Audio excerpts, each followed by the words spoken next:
Praise the Lord, glory to God. Guys, uploaded na rin po ang aking FB Live dated March 25, 2024. Kung bago ka pa lang sa aking channel, please consider subscribing po. Nag-upload po ako ng mga patotohanan mula sa Panginoon, ang kanyang second coming po, at mga videos na galing po sa PMC Support Watch, maging ang mga music po na galing po sa PMC Support Watch, at mga ibang videos po na pwede kong i-upload. And hit the notification bell din po para ma-notify ka pag may bagong videos po akong gagawin. Salamat po again. You can like, share, and comment po. To God be all the glory. To let me know His strength is perfect when all strength is gone. He'll carry us when we can't carry on. Grace in His power, the weak become strong. His strength is perfect. His strength is perfect. March 25, yan po. Puri po ang Panginoon, and again, thank you sa lahat po ng support, nag-share ng reel ko, nagko-comment na rin. Although hindi po ako makakomment po sa inyo talaga, inaamin ko naman na ay, yun nga, medyo heart na lang, yan po. So, sana po ay maintindihan nyo ko. Pag nag-comment, minsan naman nagko-comment po ako. Ano po? Purihin po Panginoon. At ito request ko po sa mga Port Watch Nation. Baka po ako ay matulungan nyo. Yan. Baka po may kapatid kasi hindi ko alam minsan saan magko-contact na po. Ito'y napakahalaga kasi kaluluwa po ito. So, baka po may kapatid sa yung kilala nyo, kapatid, pastor, elder, sino po pwede makatulong po sa akin. Taga-Kirang, Aritaw, Nueva Vizcaya po. Kasi tayo po ay may super init, grabe po. Tayo po ay merong kaluluwa na gustong tumanggap po. I mean, sa akin, pagtanggap na talaga kasi PAP ko na siya. Kahit papaano ay siguro, pero syempre dapat po ma-Bible study kasi hindi ko pa naman siya talaga, I mean, nakakausap ko lang po na po. Pero sana mapapuntahan po ko. So, kung sino ang, ayan, humingi po ako ng tulong sa taga-Kirang, Aritaw, Nueva Vizcaya po, para po eto pong isang kaluluwa na po, sana isang pamilya po ay madalang po ng salita ng Diyos. Although nagsishare nga ako sa kanya, napipi ko siya, yan po, pero sa aking po ay gusto niya nang tumanggap po sa Panginoon. Purihin po ang Panginoon. At mag-ingat po tayo, heat stroke. Sobrang init po. Ayan, paki-message po ako doon sa taga-Kirang, Aritaw, Nueva Vizcaya para mabigay ko po yung details ng Port Watch Nation na po. Details po nitong tao na to na sana mapapuntahan na po ay, di ba, ay kailangan po yan dahil kaluluwa po yan. Shout out po ako kay Sister Lolita Belmonte po. God bless po. Kaka-star ko pala, hinahapon na ako. Sobrang init. Init. Ingat po tayo sa heat stroke na po. Although ako ay meron akong improvise na gagawin, pero hindi ko pa nagagawa. Yan. Kung wala tayong aircon, bukas po or sa isang bukas, sana ma-share ko sa inyo. Sa mga kagaya ko na kasi nga po ang gamot talaga natin 10,000 a month. Sa stroke, sa high blood, sa puso. Pero sabi ko nga, in-stop ko po lahat dahil hindi nga tayo mayabang, tayo po yung walang pera. Yan po. So, ayan. Kapit sa Panginoon, di ba po? At saka yung kasi may Fairmax na ako ngayon. So, yan yan nga po ang aking para mini hospital po. Yan, nasa toilet po ako kanina. alam mo, isip ko yung yung reel ko, bigla pumasok sa utak ko. Yan po, dire-diretso na ako ha. At ito naman po talaga para sa Word of God. Although sinisingit talaga natin ang Permax, no po. Naalala ko yung reel ko, nasa toilet ako.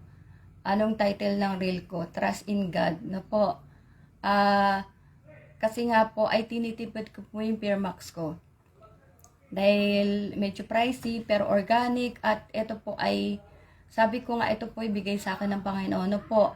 Pero alam mo yung sabi ng Panginoon, di ba yung trust in God? Sabi ni Lord, do not worry, I will give more. So, pero that doesn't mean na parang lalantakan ko na yung yung Permax ko. Pero kumbaga, ay, basta huwag ka mag-alala. Yan, di ba? So, pero hindi naman ako worry na siya, na maubos siya. No po. Yan. Pero biglang pumasok yung reel ko na yun na trust in God nga. No po. And we trusted God. Talagang our life talaga po. So, purihin po ang Panginoon. Yung nga, sabi ko kasi mini hospital ko po yung aking Permax. Ito po. Sana ba? Ito nga po. So, ayan. Siguro mga pang laman nito ay nasa kalahati pa naman siguro. Ano po? At saka kasi nga po ay yung sabi ko, bigay ito ng Panginoon sa akin. Yan, depende kasi sa condition mo. Pag kagaya ko na sandamakmak na ang ininom na synthetic drugs po, ay syempre parang patong-patong na yung sakit. Although syempre ang tines sa akin stroke. Syempre kung hospital ka, 'di ba? Emergency, anong inano sa'yo, stroke ko yung i-check nila. Pero chinik din yung dugo mo, ganyan. Yan po. At kung tinanong nga kung ako ay may mga vices, wala naman po akong bisyo, no po, magdaltal. Okay po rin po ang Panginoon. So, yan kasi nga ay yung paggaling mo kasi. Depende sa kondisyon. Pag malala ka, parang kagaya ko ba, ay syempre medyo marami-rami pong Permax. Yan po, like ako nga sa brain talaga ako kasi medyo hindi naman biro po ang brain. Kaya at sabi ko nga since 20s pa ako po ay yung nga may synthetic drugs na nga po. Kaya rin yung sabi ko nga sa MLM, multi-level marketing po ay kailangan bago ka mag-advertise, syempre naaral mo at saka nagamit mo. Hindi pwedeng advertise ang hindi mo alam. Di ba po, hindi mo nagamit. Kaya kailangan magamit mo, lalo pa sa akin parang talagang sabi mo, bigay talaga ng Panginoon dahil yung kumbaga yung niya sa akin, yung hindi kasi kung ako ay maraming Permax po, dapat kasi 3 to 4 times ang pahid. Pero dahil nga ako super tipid, yan, super tipid nga yung pahid ko, di ba? Yan, pero kung ako kagaya ko yung ko dati na ginawa niyan lotion, wala tayo niyan so parang, pero nga sabi ng Panginoon, I will give more. Na po. So, kiniklaim ko na yan. At saka siguro daw siguro daw sabi ni Lord at least napapakinabagan ko pa yung PWD discount ko. Na po, 20% kasi. At yan po talaga ay sobrang laking tulong sa amin. Yan. Pero that doesn't mean na ayoko na gumaling dahil sa PWD discount na po. So, ang Diyos ay may sariling, yung perfect timing po na po. Yan. Pero talagang laking tulong ng ID ko na po yun. At kahapon nga, sa totoo lang, yung ako po ay sabi ko, di ba kahapon, dali-dali akong nag CR nga, yan, sa totoo lang sa CR, pray po ako ng pray. Siyempre madulas at tapos nagmamadali ka pa, di ba? So, ang tendency talagang babagsak ka, madudulas ka. So, nga, pray ako na, Lord, ganyan, na mapabilis akong maligo, at the same time ay makapag-ingat. Ito po.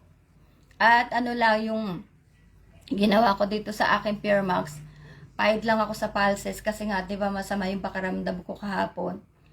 Yan po. Nagpahid lang ako sa pulses, affected area. Madali-madali talaga. Yan po. So, tsaka yung nga kasi dami pa tayong toxins. So, Ayan, dami pang sakit nga. Sulat ko dito. Kaya, yan, tipid-tipid. Pero kung kayo nga may pera po, ay message lang kayo sa akin. Ayaw nga kami kilala po kayo na nahihirapan na. Tulungan po natin. Yan, kung ako nga na may sakit pa, gusto makatulong, kayo po na may pera at may kamag-anak na nahihirapan, tulong po natin. At biyaya po si Sir nga, kasi medyo matagal siya din nakaka-reply. Siguro wala din panloan. Yun po, biyaya ng Panginoon. Kanina nag-reply nga po siya at sa amin niya nga, ma'am, wala akong pambili, kaya yun nga. So, ayan, siguro matulungan natin pag sabi ko naman pag meron, pero ngayon talaga unakan mo sa sarili ko para makapagtrabaho po ako na maayos. At saka, yun nga po, ay kaya ako nangihingi ng tulong sa mga Fourth White Nation dahil till na wala pang nakaan sa kanya, naka-contact po. So, sana po kung may taga-Kirang, Aritaw, Nueva Vizcaya, pakikontak po ako para mabigay ko yung details ni Sir. At ito po ay kaluluwa. 'Di ba, utang natin to sa Panginoon. Pag ito ay dumating ang Panginoon, hindi siya naligtas, 'di ba po? So, utang natin yung dugo ni Sir, 'di po. So, purihin po ang Panginoon.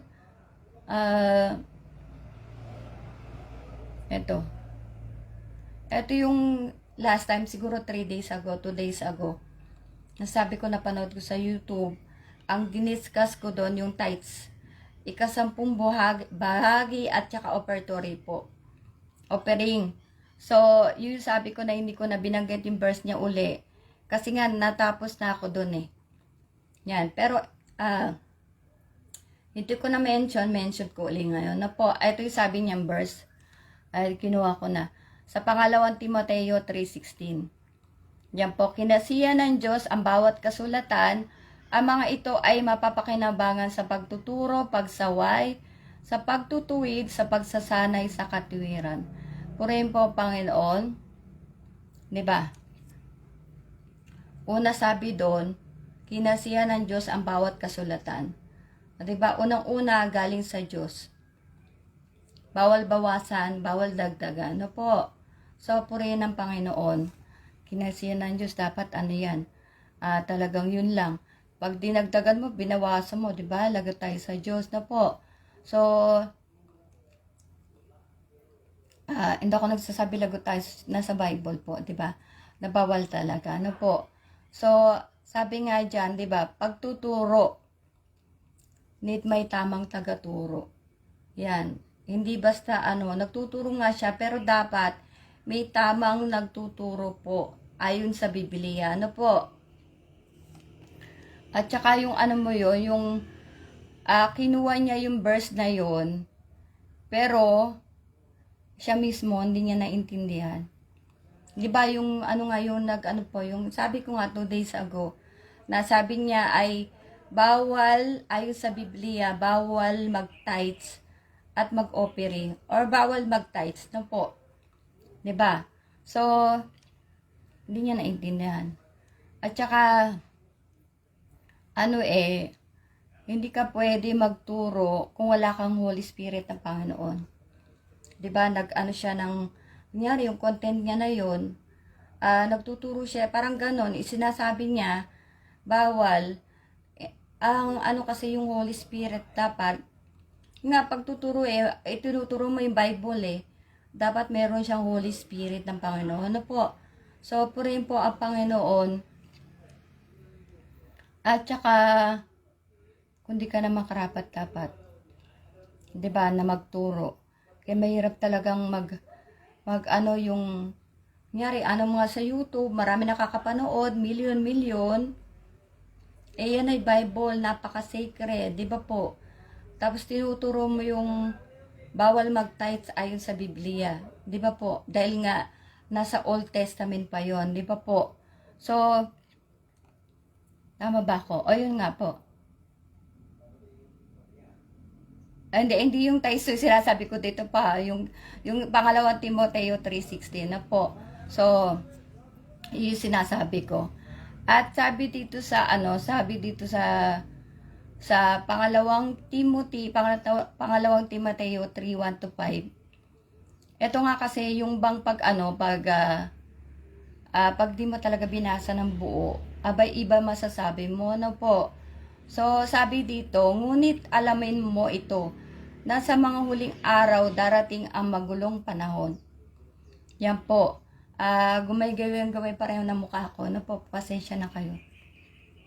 At saka, super init. Yan. So, nakakapanlabot. Sa 2, ito ay sapagkat ang tao ay magiging maibigin sa kanilang sarili, mga maibigin sa salapi. Nasabi ko na rin to. Mayayabang, mapagmalaki, mamumusong, masuwayin sa mga magulang, hindi mapagpasalamat, hindi banal.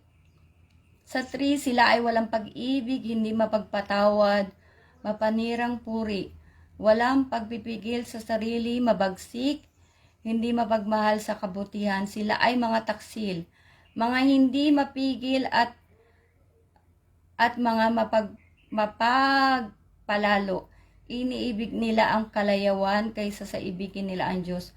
Sila ay maainyo ng pagkamakadiyos, ngunit ipinagkakaila nila ang kapangyarihan nito. Yan po, Panginoon. Kasaglit lang talaga tayo dahil madali po akong hapon, lalo na mainit. Na po, so, yung nag-share ng content na yon, marami kasi, pero ito na lang, pasok dun sa hindi mapagmahal sa kabutihan. Di ba po? Abay, syempre, yung mag-tights ka, mabuti yun eh. Di ba? At, bakit ko ba nasabi? Di ba? Yun po. So, yung yung sabi sa taas, 'di ba? Yung sabi nga, yung una natin sinabi na eto sa pangalawang Timoteo, kinasiyan ng Diyos ang bawat kasulatan. Yan. So, talagang kumbaga ay yan ay sa Diyos yan. 'Di ba po? So,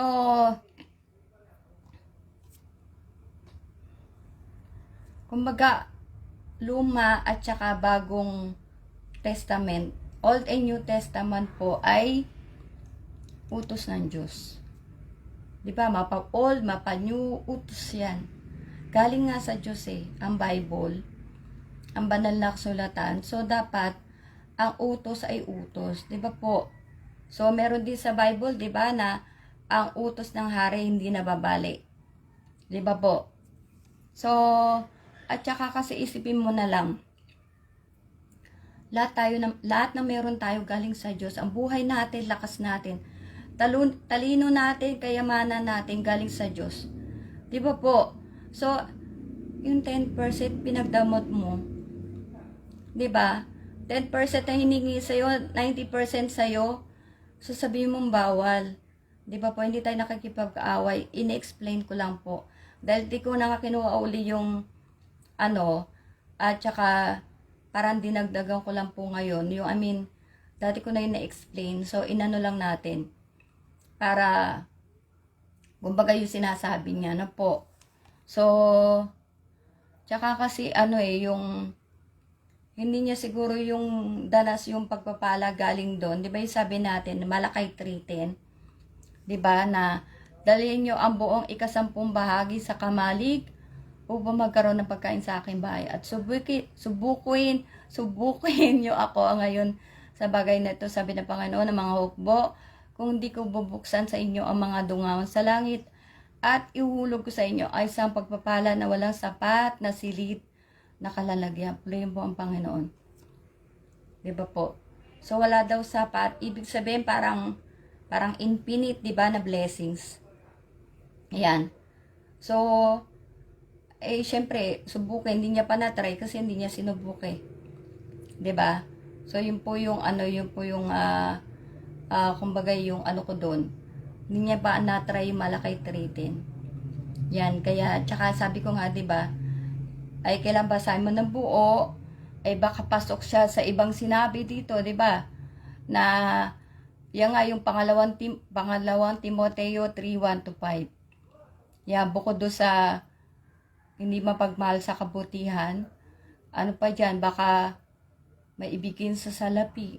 Eh, ayaw niya magbigay ng 10% eh, di ba? So, mapagmahal siya sa salapi. Di ba po? Ayaw niya bawasan yung ng 10% yung ano niya. 'Di ba? So, yun lang po yung ano ko din. Purihin po ang Panginoon. Marami diyan pero wag na nating anuhin. Yan po na kumbaga ay talagang 'di ba? Sabi nga ay mayayabang, mapagmalaki. Yan sa pasuyo po sa pangalawang Timoteo 3:1-5. Hindi na natin discuss masyado at ano naman self-explanatory po. Yan. At yun nga, suriin natin ang ating mga sarili, di ba po? So, at sabi ko nga, Romans 3:12, lahat po tayo nagkakasala. Walang masasabi talaga hindi. Di ba? Kahit ako pag, yan, mamaya magalit lang ako, nagkasala na naman ako na po. Sa unang Timoteo 4:8, sapagkat sa pagsasanay ng katawan ay may kaunting pakinabang, ngunit ang kabanalang sa lahat ng mga bagay ay pinakikinabangan na may pangako sa buhay na ito at sa darating. Purihin po ang Panginoon. Yun daw pagsasanay ng katawan, exercise. May kaunting pakinabang. 'Di ba? Kaunti kasi, kumbaga may pakinabang. Like, 'di ba yung ating pambansang kamao, 'di ba? Pakinabang kasi siya ay ating pinagmamalaki. Di ba po? At exercise yun. Sa ating mga sarili, pagka abay nag-exercise ka, di ba yung tawag dito, healthy ka. Yan. Naalagaan mo yung sarili mo. So, pero sabi diyan kasi, ngunit ang kabanalang sa lahat ng mga bagay ay pinakikinabangan na may pangako sa buhay na ito ngayon at sa darating. Ano ba yung darating? Eternal life. Yun po. At sabi nga dyan, di ba, maging banal. Yun po kasi yun ang gusto ng Panginoon, na tayo ay maging, yan nga, kagaya ni Kristo. Mabuting Kristiyano. Yan po, na, syempre kung ano yung Panginoon, ganun tayo. Na hanggat maaari, ay, 'di ba, yung malakaran natin, yung gustong lakaran po ng Panginoon na diretso, wag ka ng kaliwa-kaliwa. Ganyan, ito pala kaliwa. Tama ba? Yun po, purihin po ang Panginoon. At saka kasi yung alam mo yun, masasabi mo bang banal ka kung mamimili ka ng utos ng Diyos? 'Di ba po? Hindi. Eh kasi, yung nga, namimili ka eh. Ayaw ko dito. Kasi, basta ayoko niyan. Mababawas yan sa aking kita. Di ba po? Eh, sabi ko nga eh, lahat ng kita natin, lahat ng pera natin galing sa Diyos. Di ba? Wala naman tayong pag-aari. Yan, tayo po ay sa labok lang eh. Di ba ano sabi natin? Na lahat tayo mamamatay. Yan po ang kabayaran ng kasalanan, kamatayan. Yan, pero may yun nga, may libre talaga eh. So, kung gusto natin ng libre, eternal life, through Jesus Christ, ano ba sa ano natin, di ba? Magsisi, sumampalataya, magpabautismo. Mark 16:16. Yan, may libre. Wala ka nang gagawin. O, pero yung kabanalan, saan daw magagamit yan sa darating? Eh, kasi nga eternal. Abay, sobrang ganda po ng inihanda po ng Panginoon sa atin. Talagang, yun nga, you can never imagine. Na po, rin po ang Panginoon. So, kailangan talaga magpakabanal. Tsaka kasi, di ba, masarap maging banal. Yan po, na, kahit na talaga, eh, syempre kasi nandito pa tayo sa earth, talaga napakahirap. Yan. Lalo na nga, depende po sa ating mga sitwasyon, environment. Pag environment mo talaga ay, hindi mo ma-explain na environment, talaga mahirap. Kaya nga, isipin mo na lang, ako sabi ko, 'di ba, mas okay pa sa akin na walang kausap ko na lang ang Diyos, na po, para hindi ka na lang magkasala. Yan. Huwag ka na lang, tikom na yung bibig mo, huwag ka na lang makipag-usap. Ay, makinig ka na lang ng Word of God. 'di ba? Para wala kang maririnig na mainis ka, ganyan. Talagang kausapin mo, Panginoon, mayat maya. Na po, purihin po ang Panginoon. O, 'di ba? Ang bilis. Ay, tama ba? Hindi, sinulat ko kasi yung oras po. Purihin po, Panginoon, tayo po ay invite. March 29, yan po ay yung 5 p.m. po sa Passion of Christ sa Marikina, Justice Hall Ground, Marikina. Kung kayo po ay taga Marikina, ayan, punta po kayo 5 p.m. Nood po tayo ng Passion of Christ para po tayo ay maalala po natin ang ginawang hirap po ng Panginoong Hesus. Yan. At para naman, po natin, yung bulay-bulay po yung sarili natin na sana wag masayang yung pagdanak ng dugo, 'di ba? Yung pagdanak di naman gera o yung yung hindi na mabaril yan, yun po. Ibig sabihin yung ginawa po ng Panginoon, 'di ba? Ayun nga John 3:16, binigay niya ang kanyang bugtong anak, 'di ba po? So wag natin sayangin.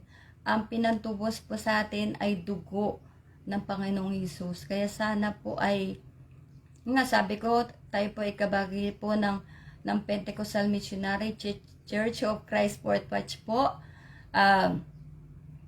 1,789 churches po sa buong mundo at 73 countries po sa buong mundo.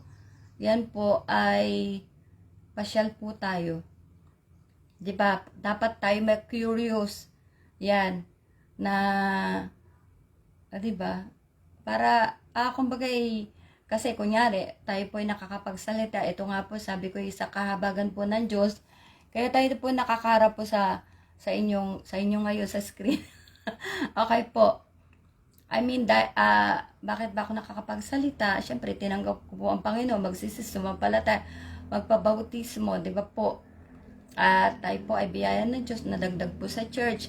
Ang Diyos ang naglagay sa iglesia po. At biyaya ng Panginoon, ayan nga, dahil nga po sa ating patuloy na pakikinig ng salita ng Diyos, ayun kasi magsasanctify sa'yo, magpapabanal. Kailangan talaga bugbugin mo yung tenga mo ng Word of God. Para malaman mo, oy, bawal magmarites. Oy, bawal magalit nang walang rason. No po. Bawal maingkit, bawal ganyan, di ba? Yan po rin po ang Panginoon. At saka yung, di ba, ay malaman mo talaga napakaganda ng inihanda ng Panginoon. Walang katulad, walang kapares. Yan po. Yung nga sabi ko na, at sa darating, yung eternal life eh. Pero wag mo, yun nga, may eternal life, may eternal punishment. No po. Sabi ko nga yung Hebreo 9:27, ang kabayaran ng kasalanan, kamatayan, pero after nun, latay pala mamamatay, di ba? Na for it is once appointed to a man to die once. Umikot-ikot na naman, di ba po? So, pasensya na sa English ko. And after that is judgment nga po. So, wag nating piliin yung eternal judgment. Doon tayo sa, yung eternal punishment. Doon po tayo sa eternal life na inihanda po ng Panginoon. No po, purihin po ang Panginoon.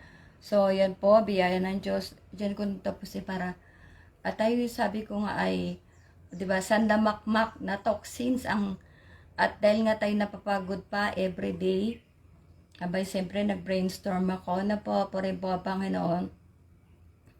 Pagod. Yan. So, at saka, hindi ko alam ilang bottles na Permax pa ang ko, lalo nang mainit. At sabi ko nga, depende po sa ating environment.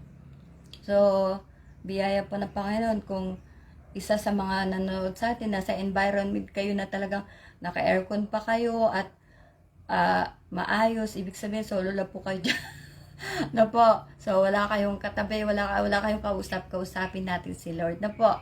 So, purihin po ang Panginoon. Diyan po, yan, tapos ko na yung live ko para ano natin, like sabi ko nga kahapon, mamadaliin ko po yung aking mga FB to YouTube. Dahil yun ang gusto ng Diyos. Yun ang utos ng Diyos sa akin, di ba? So, wala na akong pakialam sa ano, dahil ito po yung binigay na ano sa atin ng Panginoon, di ba? Sabi nga, keep going, kasi sa'yo binigay, sa akin binigay.